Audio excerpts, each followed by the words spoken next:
মাত্রই দুইটা আইন এখানে পাশ করা হলো। আমরা জানি যে সরকার দল এখানে সংখ্যাগরিষ্ঠ, তারা যেভাবে চাইবেন সেভাবে আইন পাশ হবে, সেটাই এখানকার ফ্লোরে মানে এখানে হাউজের বাস্তবতা।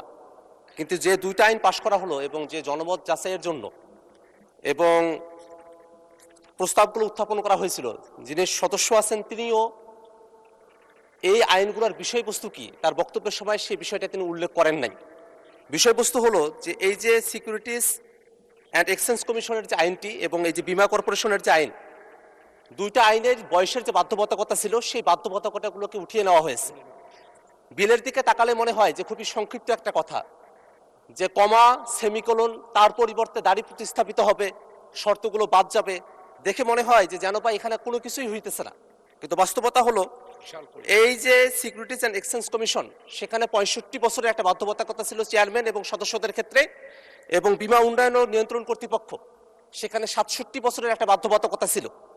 বিষয়টি হলো মাননীয় অর্থমন্ত্রী তার বক্তব্যে বলেছেন যে যোগ্য লোক নিয়ে আসা দরকার, দক্ষ লোক নিয়ে আসা দরকার, এই কারণে বয়সের বাধ্যবাধকতা তারা উঠিয়ে দিচ্ছেন। প্রশ্নটা হলো যে এটা কি কোনো ব্যক্তিকে মাথায় রেখে এটা করা হচ্ছে নাকি একটা পলিসিকে মাথায় রেখে এটা করা হচ্ছে? আমাদের যেটা ধারণার বিষয়, যেভাবে বাংলাদেশ ব্যাংকে একটা নিয়োগ হয়েছে সেভাবে যদি কোনো বিশেষ ব্যক্তিদেরকে মাথায় রেখে এই আইনে বয়সের যে বাধ্যবাধকতা ছিল সেটাকে যদি উঠিয়ে দেওয়া হয়, তাহলে মাননীয় মন্ত্রী যেমন দক্ষ এবং যোগ্য লোকের কথা বলেছেন সেই জায়গাটাতে কিন্তু একটা কন্ট্রাডিকশন তৈরি করবে। আইন পাশ হয়ে গেছে, কিন্তু আমরা বিরোধী দলের পক্ষ থেকে আমাদের কনসার্নগুলো এখানে জানিয়ে রাখছি এই কারণেই, কারণ বিএনপি সরকার 2001-এ যখন ক্ষমতায় এসেছিলেন, তারা তত্ত্বাবধায়ক সরকারের নিজেদের মতো করে উপদেষ্টা বাড়ানোর জন্য প্রধান বিচারপতির বয়স যখন 65 থেকে 67 করেছিলেন, তারপরে একটা দীর্ঘ ভোগান্তি জাতিকে আমাদের পোহাতে হয়েছিল।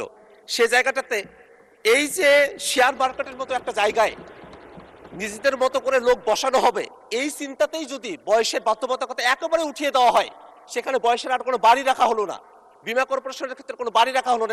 এগুলো কিন্তু আর্থিক প্রতিষ্ঠান, দেশের অর্থ সম্পদগুলো যদি এখান থেকে লুটপাটের মতো কোনো পরিবেশ ভবিষ্যতে তৈরি হয়, তার জন্য কিন্তু সরকার দলকে দায়ী থাকতে হবে। মাননীয় স্পিকার, আমরা আমাদের এই কনসার্নটা জানিয়ে রাখলাম। আমরা চাইবো যে সরকার যেভাবে বলেছেন সৎ এবং যোগ্য লোক, দক্ষ লোক, সেই কি পরিমাণ সৎ এবং যোগ্য এবং দক্ষ লোককে সেই প্রতিষ্ঠানগুলোতে সামনে নিয়োগ দেওয়া হবে, আইন তো পাশ করা হয়েছে, সেটা দেখার অপেক্ষায় জাতীয় অপেক্ষা করছে। মাননীয় স্পিকার, আপনাকে ধন্যবাদ।